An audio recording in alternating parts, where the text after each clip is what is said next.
Hello, with Marianne for president. On the Nerds for Humanity podcast, I'm so excited to talk with her about a number of topics, including the current events in Israel, but also events here in the US around immigration, the state of American politics. So, with that, we're going to get right into it. Welcome to the show, Marianne, and hello, nerds. Thank you. Thank you very much for having me with you. Marianne, when I woke up this morning, I was not shocked, but I also was a little stunned in that I felt, my God, like, do we need yet another war in this world we're in? What's your initial assessment or view on the events in Israel and Palestine? I was shocked and stunned and horrified, of course. It's shocking because it goes against what we've all assumed was the fact that Israel had such vast superiority Mm-hmm. militarily that nothing like this could ever happen. So this brings up so much who's behind it, who this is just something was pulled off here that completely, obviously escaped the realization of Israeli intelligence. So it's pretty amazing, and it changes the calculus completely.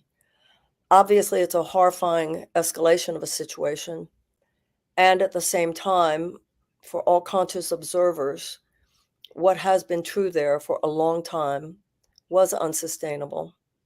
The idea that a lid, particularly a military lid, an occupational lid, a blockade lid, an internal systematic injustice lid could just be kept on the passions of millions of people was not going to last forever. So I hope, obviously, we must support any way that we can de-escalate.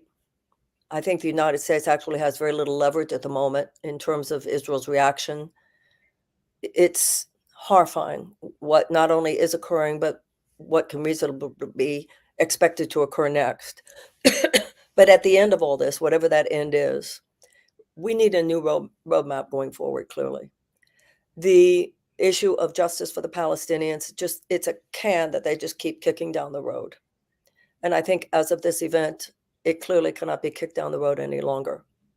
And the United States should take a powerful leadership role in developing a new roadmap going forward, in which justice for Palestinians as well as for Israelis is adhered to in practical and meaningful ways. I noticed in the early statements from Prime Minister Netanyahu, it sounds like his approach will be to strike back much harder and stamp out, the sources of the attack. That sounds to me like not a path to reconciliation. On the other hand, I can't blame folks who feel like they, of course, have a right to defend their communities. What do you think should be America's role in this, or should we, if any?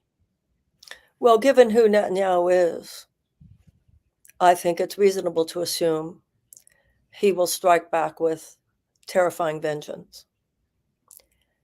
I think the United States has very little leverage there. I think Netanyahu is going to do what Netanyahu is going to do. Somehow, some way, at some point, the hostilities will at least temporarily cease. And we, of course, should support that in any way. But my point is that after this, there must be a new beginning. This completely changes all the calculus that our foreign policy and Israeli policy in the Middle East has rested on for decades. I don't know. Is it Iran behind them? We don't know everything yet. We're going to find out a lot. This is all related to, remember, this does not occur in isolation. Trump's policy was the Abraham Accords, which many people, particularly on the right, would say, well, that was peace in Israel. But let's be very clear here. It was peace among Israel and several Arab nations, but it basically left unaddressed the issue of systematic injustice towards the Palestinians. There was a lot of wink, wink. Oh, you really ought to do something about the Palestinians. Oh, yeah, we will. Wink, wink. And most recently, and I suspect that what is happening today is related to the fact that the United States has been brokering and working with Saudi Arabia and Israel on a peace deal.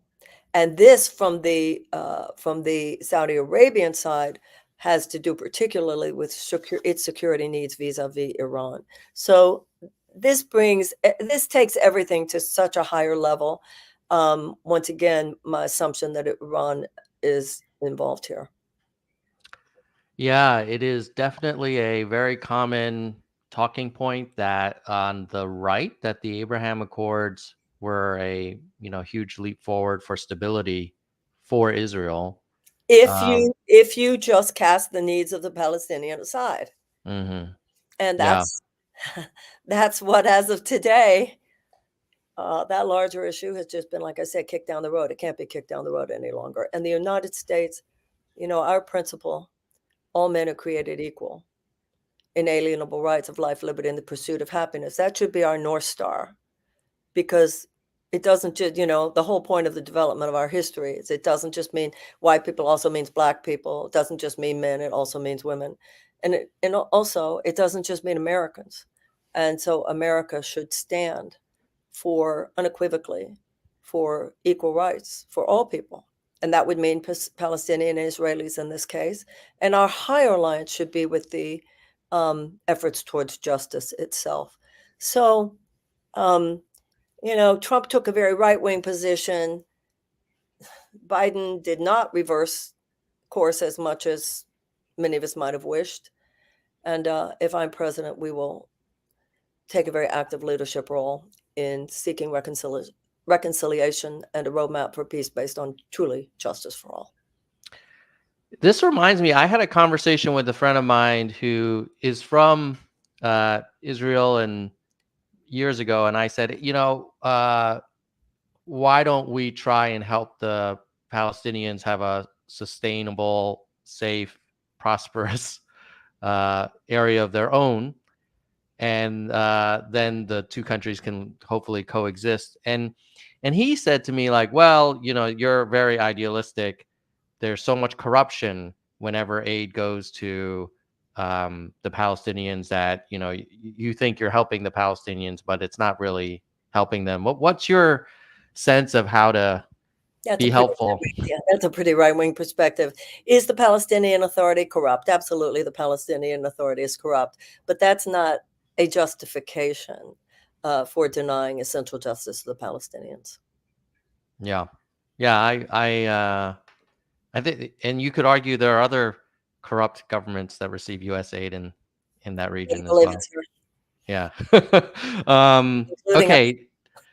So now we have a war in the Middle East. As we're recording this, we have a war in Europe, and then we have a whole migrant crisis in Central America. What's your general sense of how America should engage outside of our borders? There's definitely a trend from half of the country to say, hey, that's not our problem. Build a wall, focus on ourselves. Um, what's your approach? I'm not a build the wall, focus on our own problems type of girl. I'm beyond the 7th grade is how I look at that. Isolationism is not the answer. Standing up for our genuine values is the answer, which in far too many cases we have not done. Now, the situation with the migrants at the border is a very different question, of course, than Ukraine. Which one do you want me to answer? Let's start with Ukraine. The United States definitely poked the bear. We definitely played footloose and fancy free with NATO in ways that were deeply irresponsible and even imperialistic. And we should not have put the Aegis missiles in Poland. Having said that, however, to me, none of those things are justification for Vladimir Putin's imperialistic and vicious and atrocious invasion of a sovereign nation. And therefore, I support for Ukraine. I would never have supported and passionately object to the use of cluster bombs. I found that horrifying. However, even though there must be a negotiated peace, that is the only end to this. You know, there was a big meeting in Saudi Arabia not long ago, China, Brazil, India. This is a multipolar world. Now, it's no longer just the United States coming in and saying what's going to be.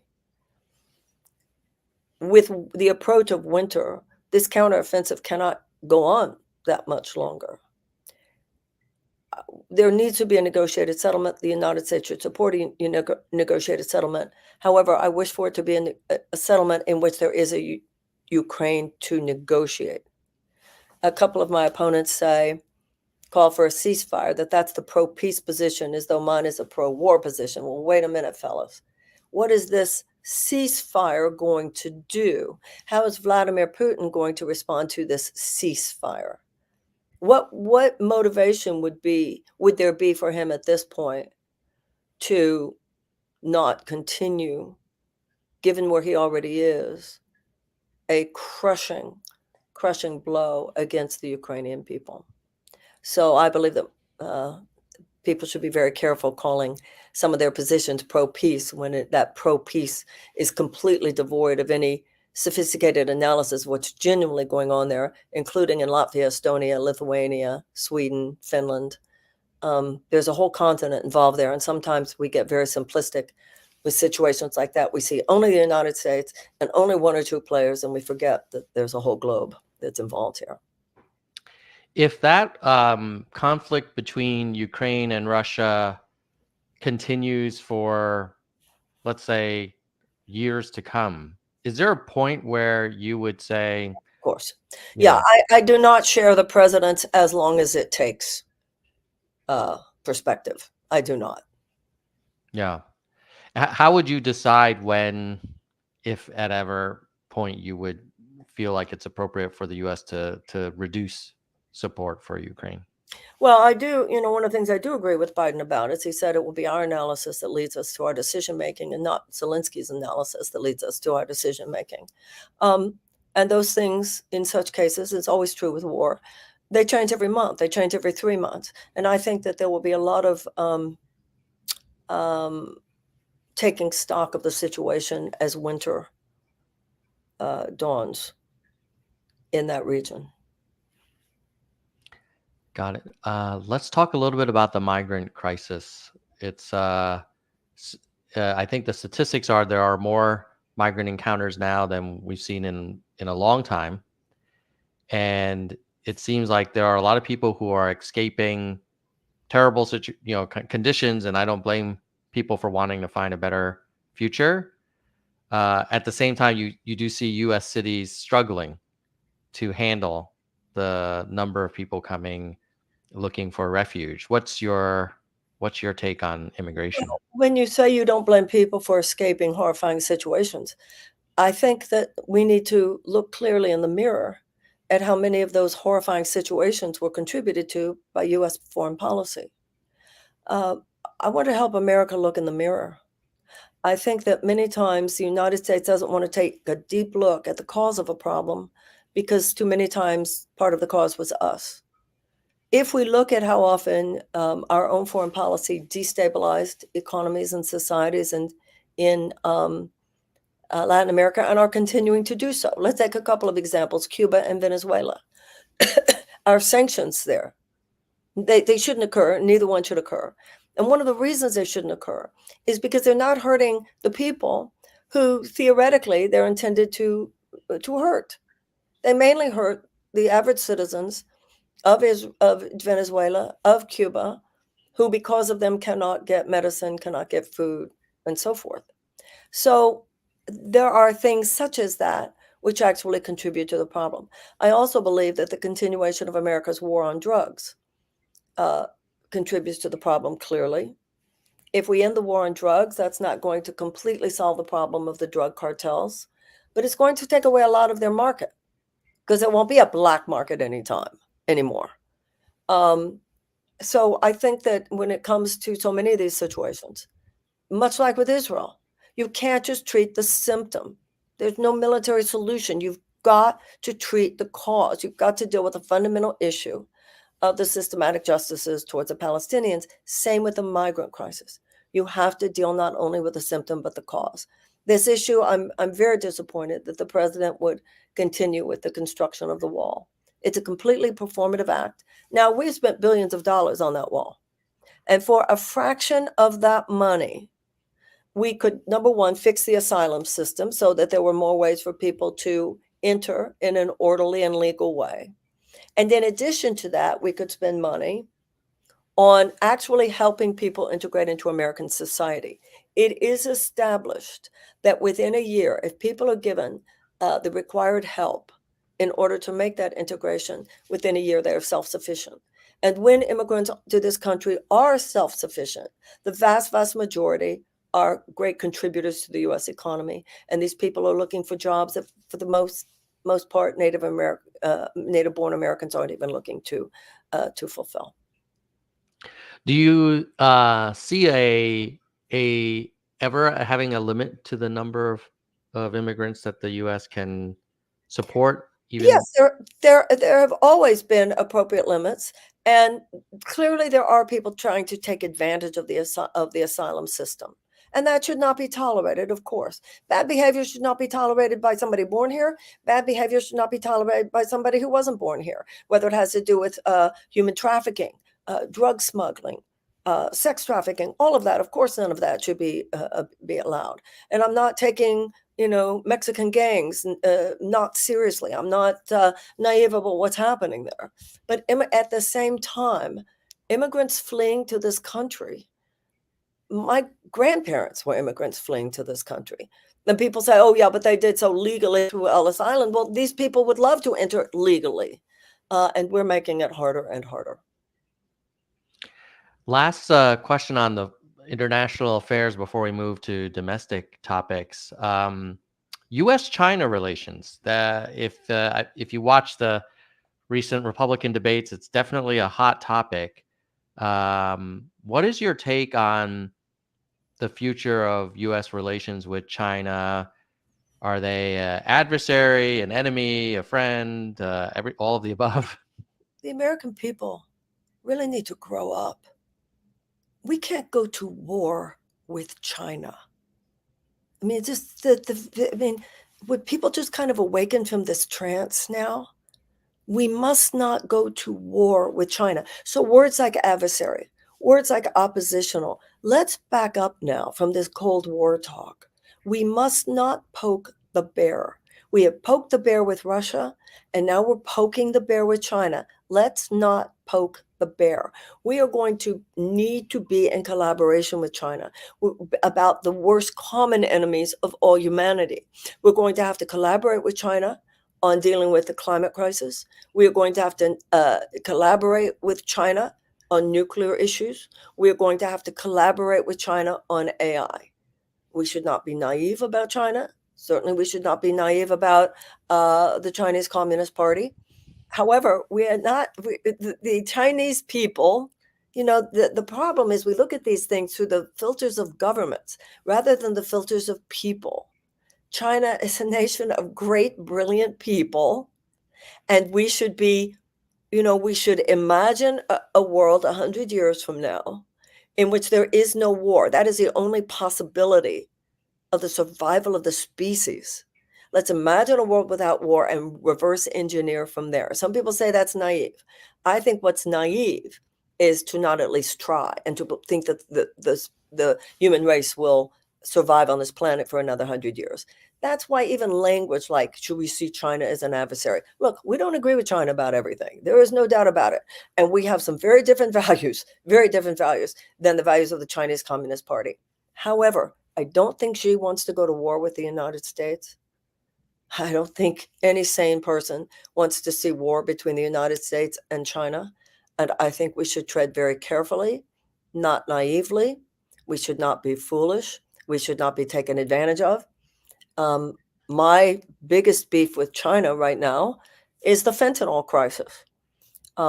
It is an assault on the United States, and it is a sinister assault. So we have to have enough ability, enough collaboration with China that we can have a serious conversation, which, believe me, I would have with Xi about what do we need to do to get you to back off on what's going on with fentanyl, because it's killing our people.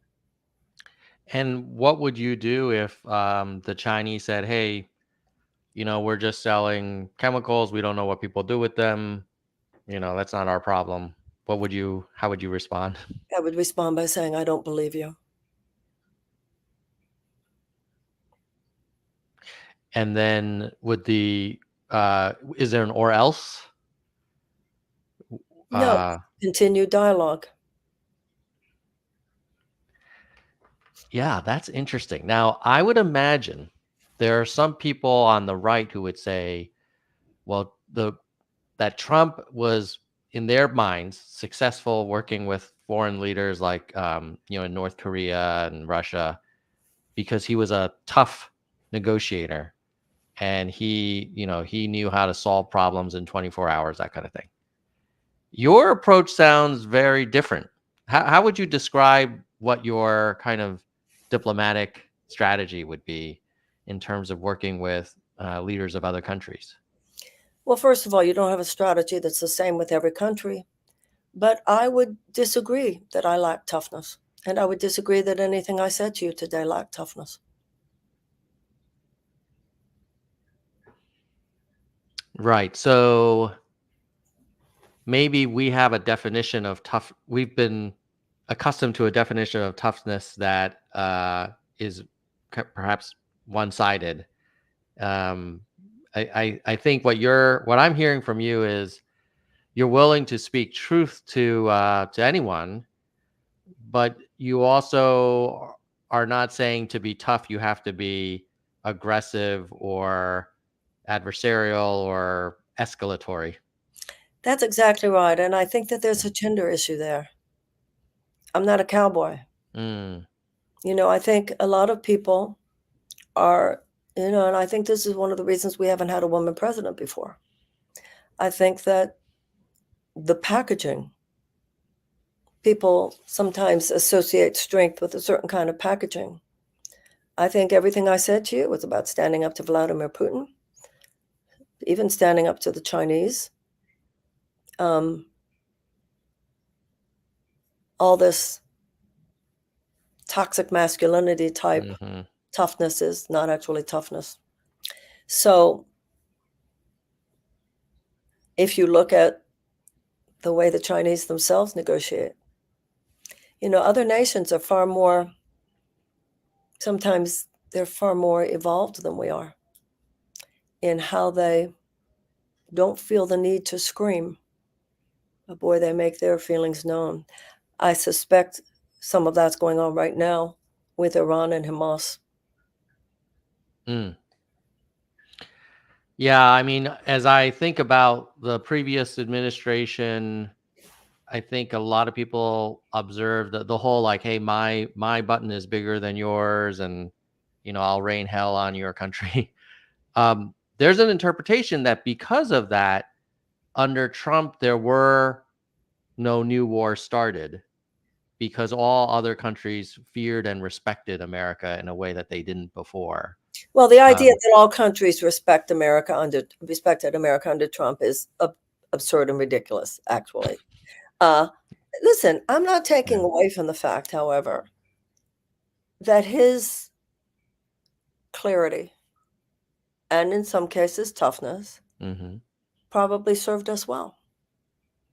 But they were surrounded by many other facets of his personality, including how he dealt with other countries, that did not serve us at all. Look at what's happening in Israel today, and you tell me how the Abraham Accords served us. So people celebrated him. Oh, the Abraham Accords in Israel. All right, Israel made a deal with some Arab nations, but there was pushing to the side of Palestinian rights. Jared Kushner said the Palestinian issue was just a quote unquote real estate dispute. mm, Now, and then recently, Israel talking to Saudi Arabia about a possible security deal. Once again, the issue of Palestinian rights pushed to the side. I personally suspect that what is happening in Israel today is partly Iran's response to that. So you tell me how well that all worked out. Yeah, yeah, it's a very fair question. I did want to shift to uh, some more U.S. topics. Maybe one that's perhaps global is climate.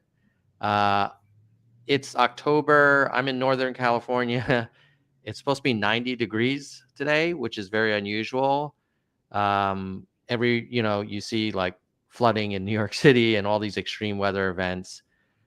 What is your uh, perspective on what the U.S. should or shouldn't do about climate going forward? I would declare a climate emergency. I would cancel the Willow Project. I would ramp down, not ramp up, fossil fuel extraction. The president has initiated some healthy green energy investments in the Inflation Reduction Act, but those investments are nullified. First of all, by the Willow Project. Secondly, by the fact that he's given more oil drilling permits, even than Trump did. And of course, the size of the U.S. defense budget, given that the U.S. defense establishment is the single largest global emitter of greenhouse gases. I would begin with the declaration of climate emergency, a World War II level mobilization for a just transition from a dirty economy to a clean economy. And I would create millions of dollars in the process, not just billions of dollars, millions of jobs in the process.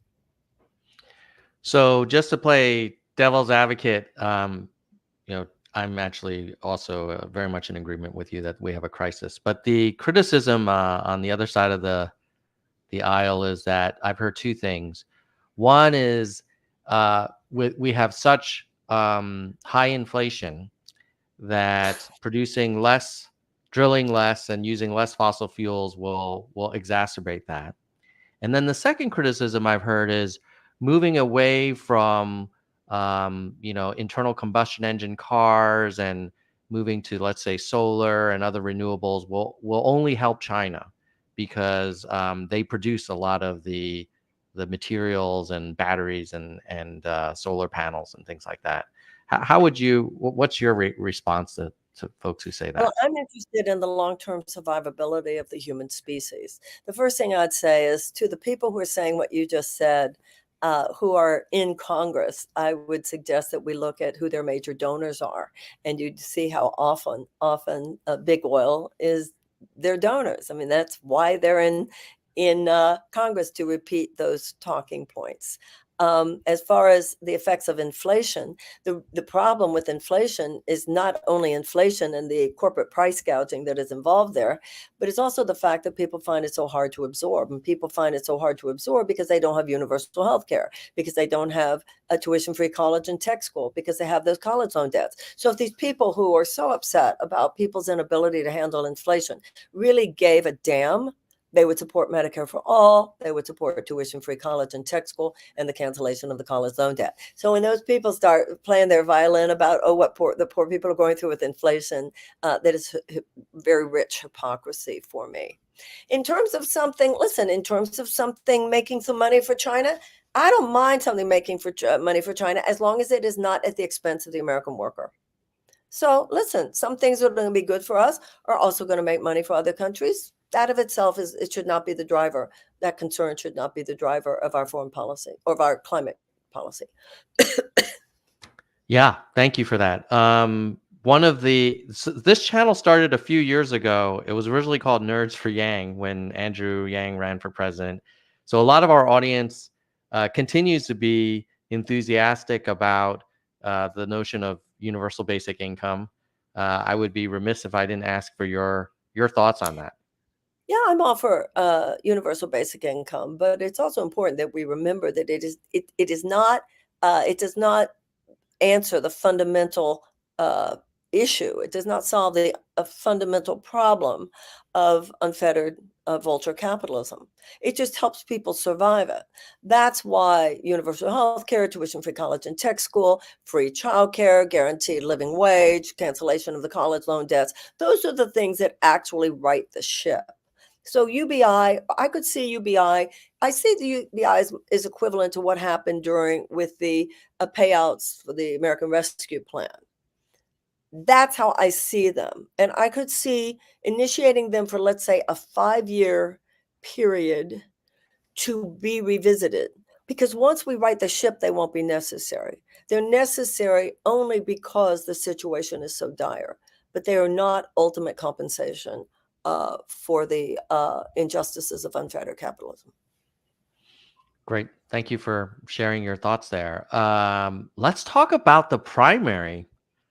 You're running for the Democratic nomination. I've seen 2 Republican debates so far. I have. Is there going to be a Democratic debate, or how's that going to pan out? The DNC is unabashed, unapologetic. It says that its job is to help the president get reelected.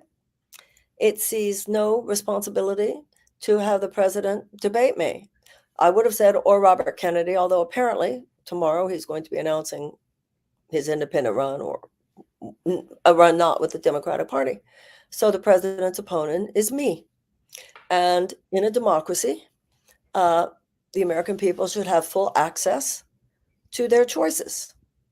And between the DNC and the media platforms that clearly do its bidding, the work has been to suppress my voice.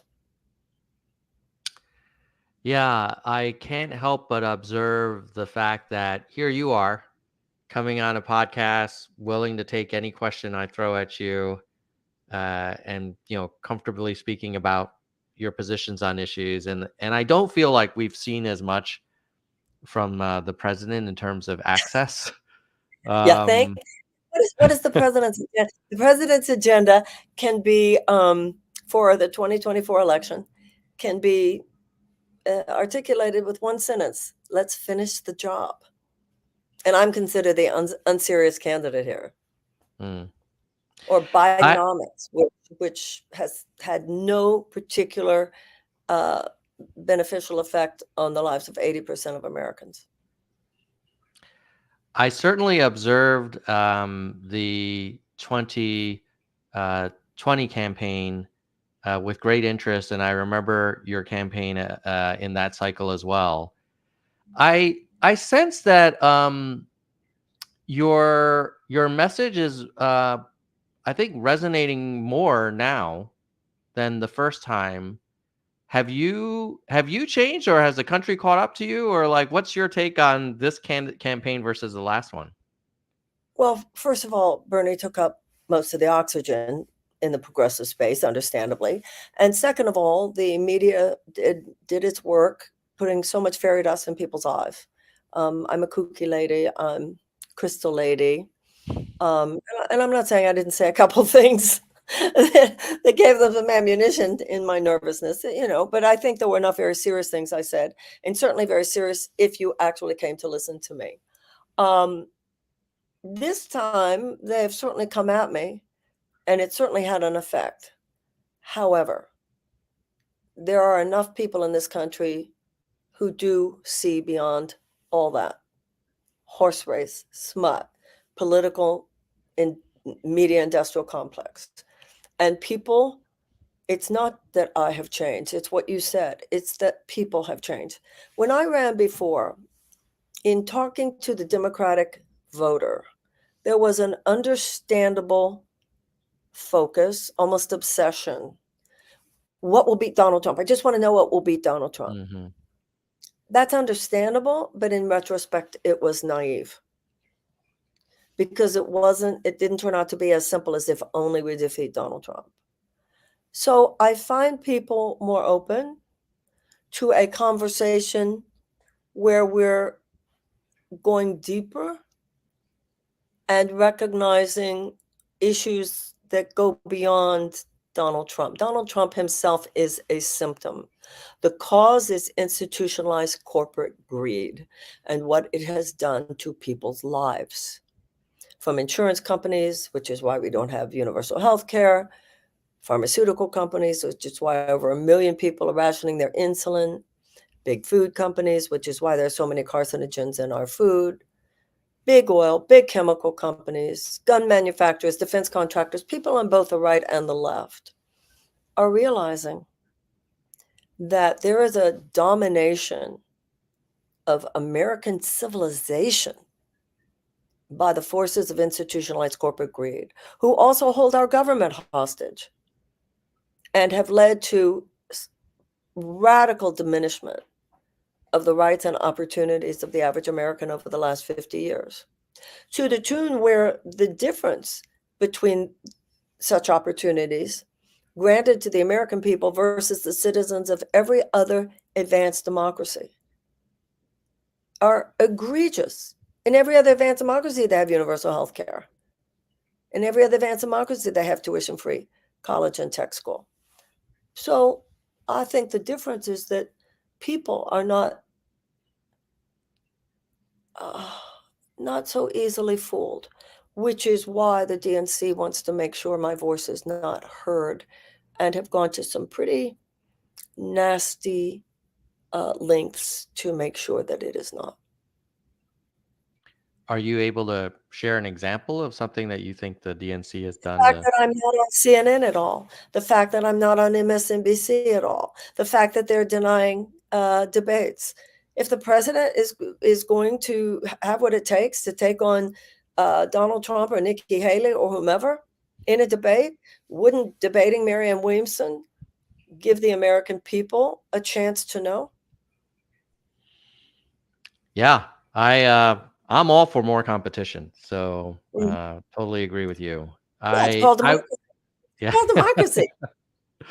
Let's let me we talked a little bit about Trump. We should talk about Biden. Let me play devil's advocate for Biden.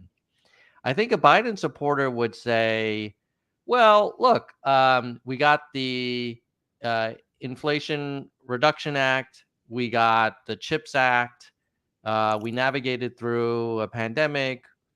We are providing material support to Ukraine without, getting boots on the ground. We rejoined the Paris, climate accords. It's not. He's kind of surprised me in terms of what has been done under his administration. Do you give him credit for those things? Well, actually, the climate accord was before, but uh, everything that you said was true. But I would say to anyone who said it, including yourself, hey, I bet you have health care, don't you? I bet you could afford to send your kids to college, couldn't you? I bet you live on more than $15 an hour, don't you? I bet you're able to live on just one job, don't you? I mean, the whole thing is just so privileged. It's just within the bubble Mm. of the top 20% of earners in this country. And the top 20% earners of this country are not going to be enough to win the election. Hello. This is not going to be like 2020. It's going to be like 2016. The Democratic Party and all those who say what you just said are completely missing the boat of what's going on in this country. The level of Mm. despair, the level of anger, the level of rage. 1 in 4 Americans living with medical debt. Half of our seniors living on less than $25,000 a year. 44 million people still carrying college loan debt. 1/3 of our people living on less than $15 an hour, and half of them not able to afford a place to live. Yeah, if you don't think that they mean anything, then sure, we can all sit around at cocktail parties and repeat the narrative that you just said, and the DNC will be really happy. If you're really concerned, however, with defeating the fascists, you're willing to expand your conversation. Yeah, the more like 2016 than 2020 is very thought provoking. So would that suggest that you think if it resulted in a general election of Trump versus Biden, that Trump would have a chance of winning? That you think he would win? Obviously, I think that I'm the better candidate. And the reason I'm a better candidate is because I stand for offering the American people much more. I think that for Biden to run on Bidenomics is, once again, it's delusional. The majority of American people, in their visceral experience, don't feel like, wow, my life is a whole lot better because of that. Yeah. I Yeah. think the I person, yeah. Go ahead. Well, it's not my job as an opponent of the president here, electoral opponent, not a personal opponent, to have to reflect on whether or not he could win. It's my job in pointing out that I could win.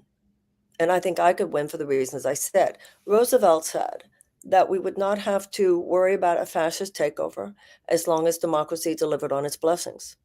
Democracy is not currently delivering on its blessings. That would be universal health care. That would be tuition-free college and tech school. That would be a guaranteed living wage. That would be housing. That would be paid family leave. The American people are hurting here. People's lives are falling apart. And no, Biden is not offering, as I am offering, the genuine economic reform that would represent a genuine alternative to what Trump is offering. A lot of people have said to me, my 401k looked better under Trump because that 2017 tax cut, okay? That 2017 tax cut where $2 trillion and 83 cents of every dollar went to the highest earners and corporate earners. That thing will never pay for itself. But it included some middle-class tax cuts that were a very good idea that the Democrats should have put in. So the Republicans should, the Democrats should be repealing that tax cut, putting right back in the middle-class tax cut. But what the middle-class tax cut did was made a lot of people go, well, my life is actually better. And that has overshadowed how many ways their lives are actually worse and going to get a whole lot worse, but maybe they can't see. And if all we're going to throw in their face is the CHIPS Act, really? Where we're giving money to a billion-dollar company, multi-billion-dollar company, we're subsidizing them. I don't know why they're not doing it, in the American Southwest. First of all, it's just such an elite conversation that we're going to say to the struggling majority of American people that we should be really grateful because we got the CHIPS Act. They don't even know what those chips are. They don't understand the whole connection to Taiwan. They don't understand that, and they resent the fact that they're being told, I can't speak for all Americans, but I've met enough people who actually, you can tell they kind of resent the fact that you're going to tell me I should be happy about the CHIPS Act. I don't even know what the CHIPS Act is. Mm. I know my kids are hungry and I can't always give them enough food. Let's talk a little bit about. I have one last question, and then I want to jump to some audience questions. Okay. This has been a fantastic conversation. Thank you so much Oh, for thank spending time with us. How are we going to pay for this stuff? We currently run a like $2 trillion annual deficit. We have increasing debt. The government seems to be on the verge of a shutdown every few years. How do you make the numbers pencil out? What's your take on funding some of the initiatives you're Okay. supportive of? Trillions of dollars we spent in Afghanistan and Iraq. I already mentioned the $2 trillion tax cut that will never Mhm. pay for itself. It was in 2017. We should repeal that. We should stop all these ridiculous subsidies. We give multi-billion dollar subsidies to companies that are already making billions of dollars, who then take our subsidies and use them to develop products with which they then turn around and price gauge the taxpayers whose money actually went to those subsidies. We should also cut the defense budget by roughly 20%. We should have a wealth tax. Everybody with $50 million, hand me, please, US government, speaking for the US government here, I'd like a 2%, please. It will not disturb your day.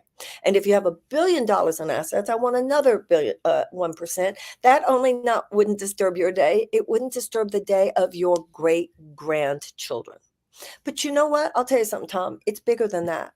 Everything I want when I talk about universal health care, when I talk about tuition-free college and tech school, when I talk about canceling the college loan debt, we talk about free childcare, we talk about paid family leave, those things will stimulate the economy. Why will they stimulate the economy? They will heal people's lives. People are depressed, people are anxious, people are beaten down.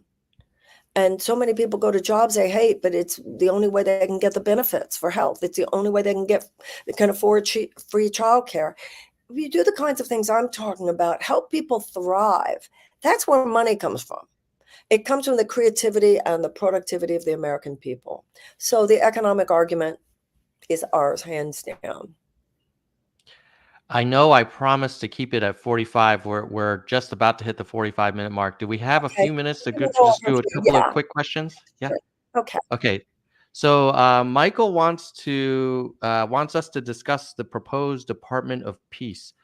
What okay, is the Department of Peace? okay. There are, I think a lot of people don't realize peace building is an actual thing. It is a set of skills, a constellation of expertise, which has deep relevance. Number one, there are four factors which, when present in any situation, it could be a corner of the American city or it could be somewhere the other side of the world. When these four factors are present, statistically, there will be a higher incidence of peace and a lower incidence of violence.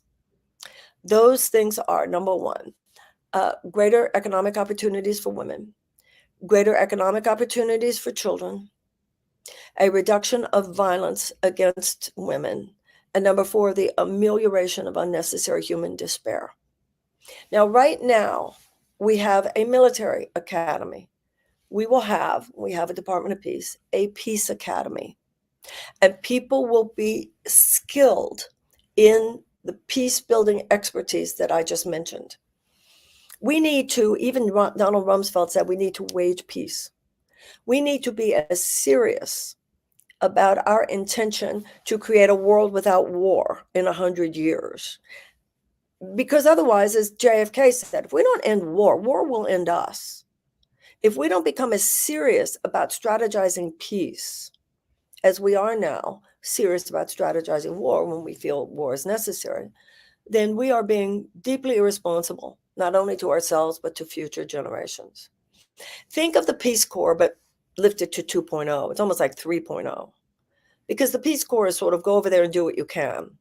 Hmm. This would have to do with specific uh, experts, whether it has to do with conflict resolution, whether it has to trauma-informed resolution, social work, so many things, which we have in our own country. We have domestic war zones. And at this point, you know what our policy is, including policing? Throwing up our hands. Meanwhile, millions of children live with PTSD just living in those neighborhoods. And it's not even post-traumatic stress, it's present traumatic stress. We are obviously a deeply violent society, and we will only end that when we declare a level of nonviolence. Peace, war is the absence of peace. Peace is not the absence of war. Just as sickness is the absence of health, health is not the absence of sickness. We now know you have to proactively cultivate health, and we have to proactively cultivate peace. Just a couple more questions and then we'll wrap it up, Marianne. Uh, Ajith wants to know what's your position on nuclear, just as On part what? of climate, Okay. nuclear energy. Nuclear energy. This is the thing.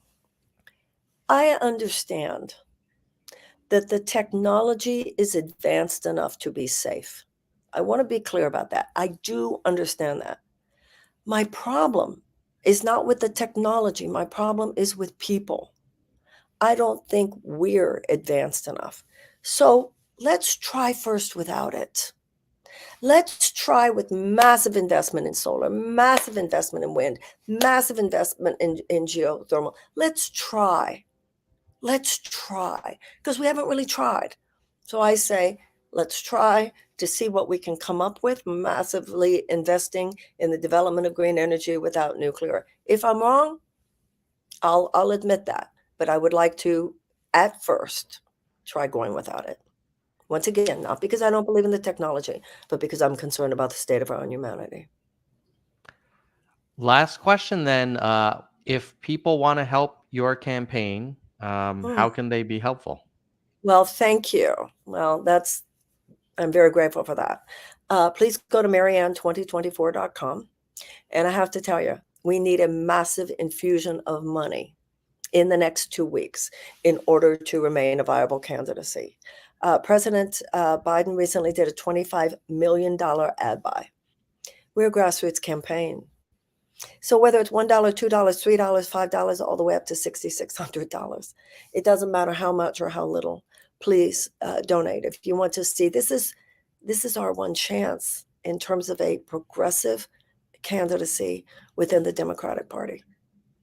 So if you support the things I've talked about, if you see the value of these ideas, both in terms of presidential power, but even in terms of their presence in the campaign season, please give, and give as generously as is comfortable for you.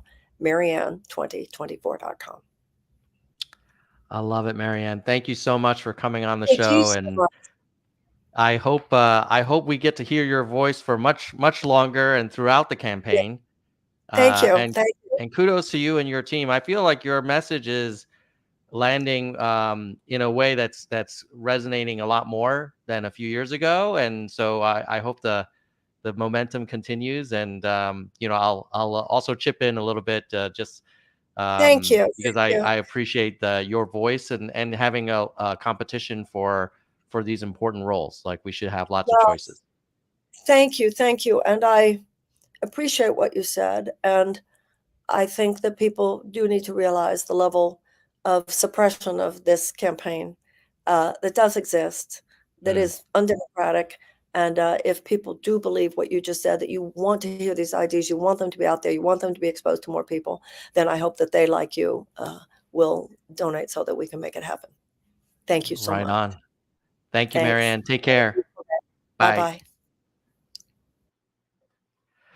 All right. That was Marianne Williamson. I have to admit, I was more impressed than I thought I would be. I mean, of course, she's an amazing person, but I think the 2023 Marianne Williamson is much stronger of a communicator than the 2019 Marianne Williamson. She's right. The media did, and Saturday Night Live did do a pretty good job painting a caricature of her. But this interview, wow, I was impressed. I was like, shoot.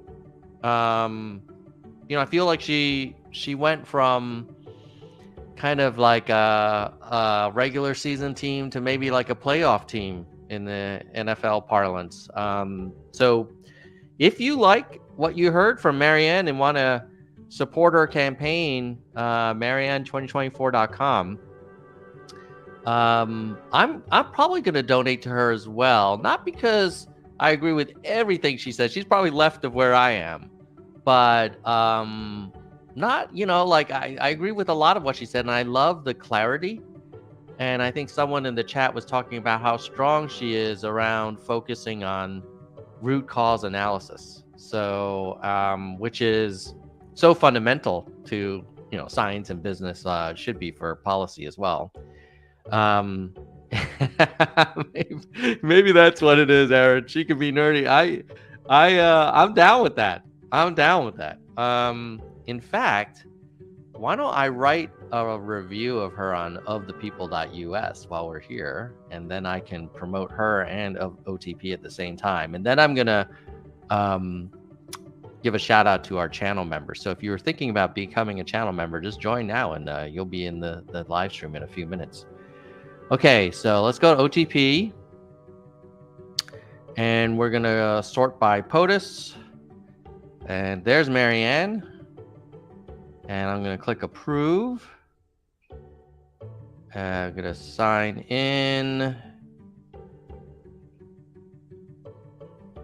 Okay, and then I'm gonna write a review. Ooh, a lot of people wrote reviews of her already. I just spoke to Marianne and was very impressed by her cogent thinking, clear policy views, and focus on root cause analysis. She was able to traverse a variety of topics, from Israel,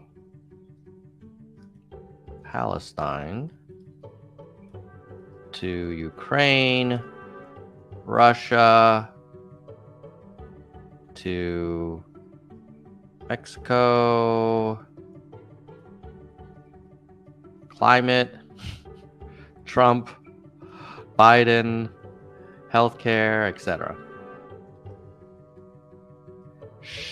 She is a much stronger candidate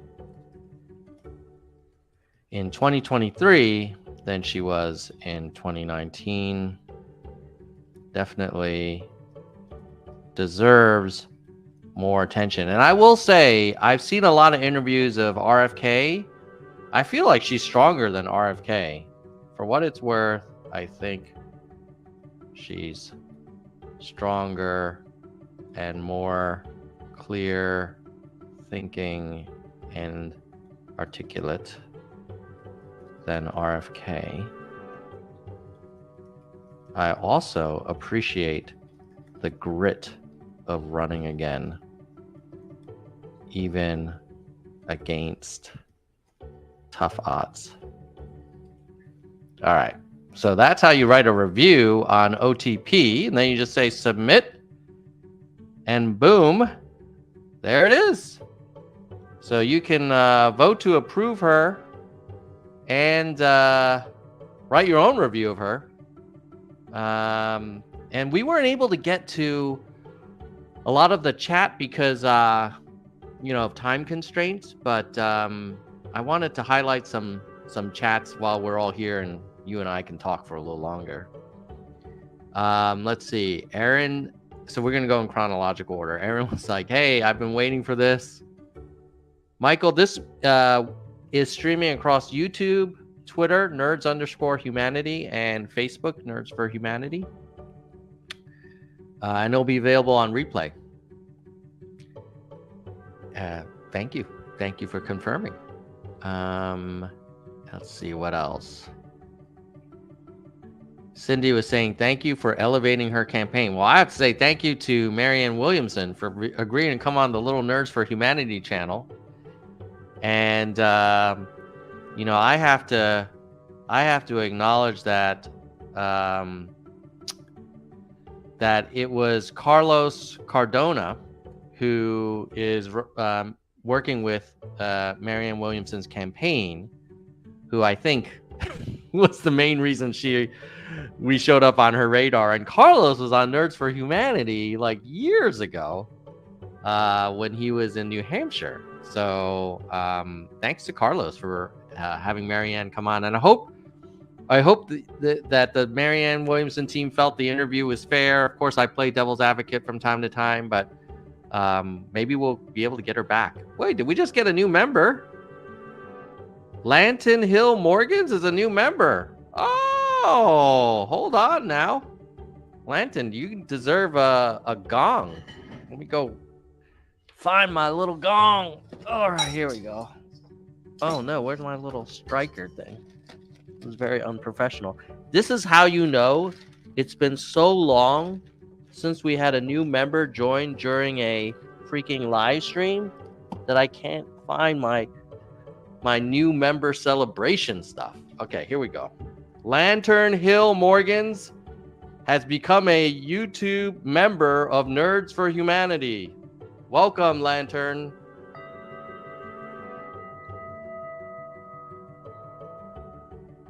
There you go. And you're going to get another shout out in a second. Okay. Oh, look at this. Jasmine saying is, where's the write a review button? Okay, let me go back. Present.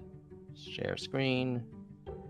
So if you go to any candidate, let's say someone I haven't reviewed, like this dude, Josh, sorry. You can see here under reviews, it has a review and then it says write a review, then you just write there. But in order to get that, you have to sign in. So if you're logged out and then you go on someone's thing basically, if you go to the last review, underneath, you'll see this login button. So that's how you do it.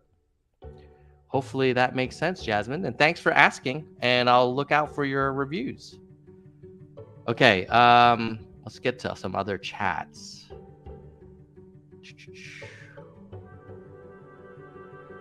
Yeah, Darren, you were calling out the root cause stuff.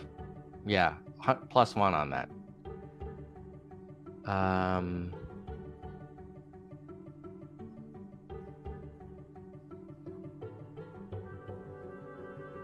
What other chats were there? DK, what leverage would she be willing to use against China? Yeah, we couldn't really get down to that. I tried to ask her, like, well, if you tell Xi Jinping, like, stop shipping the primitives for making fentanyl to Mexico, and he says no, like, what would you say? And she was like, she didn't really lay out what she would do as a result, but I appreciated that she was willing to take the question. Okay.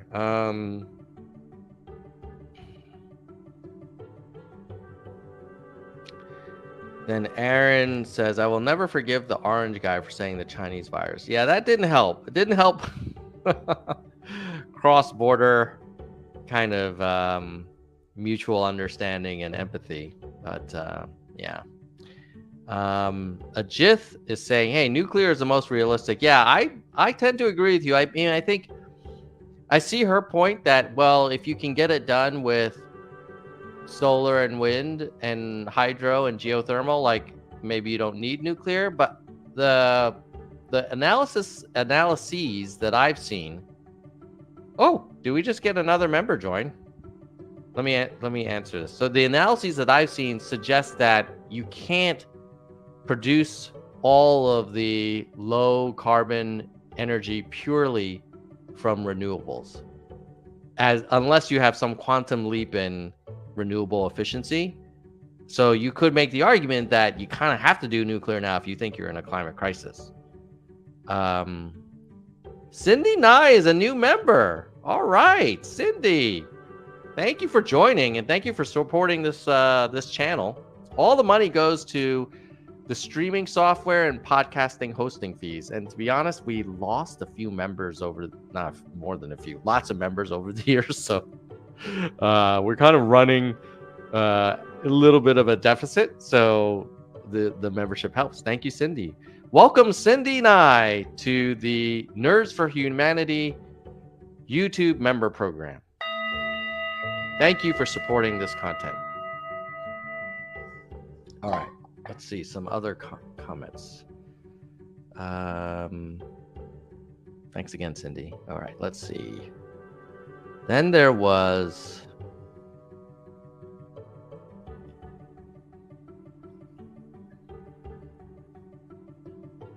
Lou was saying, well, Hamas committed terrorism and war. If Canada attacked us, U.S. would surely destroy. So I think Lou is talking about Israel's response. I don't blame Israel for responding. I also feel like whoever's right or wrong, you need a thriving, prosperous Palestine.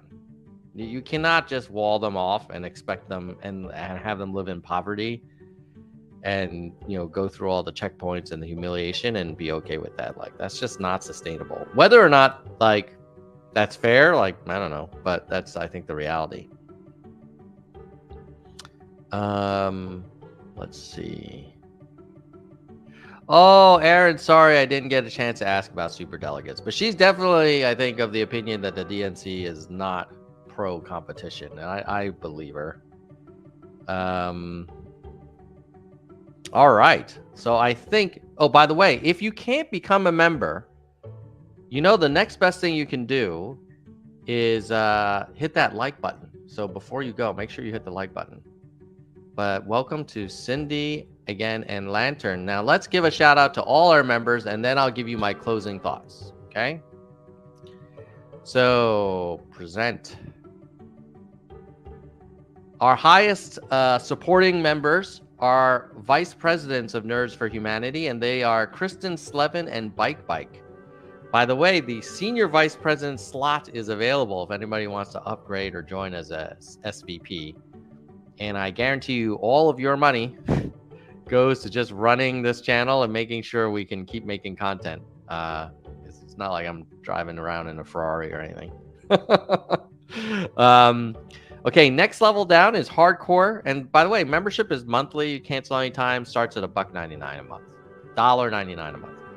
Gene, David, DK, Jackalego, Kirsch, Mr. History, Mona, Vaughn, Yang, Dean, Galessa, Jay Perrin, Dana, Jason, Daniel, Mickey, Yoda, and Unkiyu. And then we have our verified nerds. Only $1.99 a month. Our oldest to the youngest. We have Lisa, Brandon, Sophia, Doris, Emerald, Ben, Ira, Shoni, Dr. William, Karen, Mai, Brittany, Lori, Wanda, Kevin, T, Jeremy, David, Nicholas, Mike, Zig, Roberto, Jackson, Lantern, and Cindy. Just joined. Youngest nerds ever. Love it. So thank you for supporting the channel. And now let me give you my closing thoughts. Number one, freaking Marianne Williamson raised her game. Number two, given how weak Biden is, like, golly, we need some competition in the Democratic Party. And I do worry, like, I think her quote that 2023 may look more like 2016 than 2020 is very scary, but also could be right. God, can you imagine if it were Biden versus Trump and freaking Trump won? Seriously? I can't, dude. I can't deal with that. I love this country too much to see that man return to the White House. Oh, please don't make it Trump again. So super strong Marianne Williamson as a candidate. 2023 is more like 2016 than 2020. Scary, but very thought-provoking. And DNC is trying to stamp her voice out, like, not shocked. I also liked her argument that, she was very polite, but she was like, look, bro, you're talking about CHIPS Act, IRA, rejoining Paris, climate accords. Those are things that many people don't think about. They don't really internalize. They're focused on paying the bills and healthcare and getting an education. And on those fronts, Biden hasn't been that strong. And those are the people that may vote for Trump. That was some, that was a strong argument. So if you like this content and you like this interview, please do me a solid and hit the like button and also share it out. If you're just discovering me because of this Marianne interview, subscribe. I would love to get more candidates on the show, and hopefully we can just have a nice long form conversation like we did today with more people. Cornel West would be interesting. Robert F. Kennedy Jr. would be interesting. Chris Christie, Nikki Haley would love it. I was just thinking, like, would I want to interview Donald Trump? I don't know if I could do it. I don't think in a million years he would ever agree to come on Nerds for Humanity, but even if he did, oh God. I mean, of course I would do it, but I just think it would be very difficult for me. Any rate, with that, I'm going to say goodbye, nerds, and thanks again to the new members. You guys are awesome. Peace.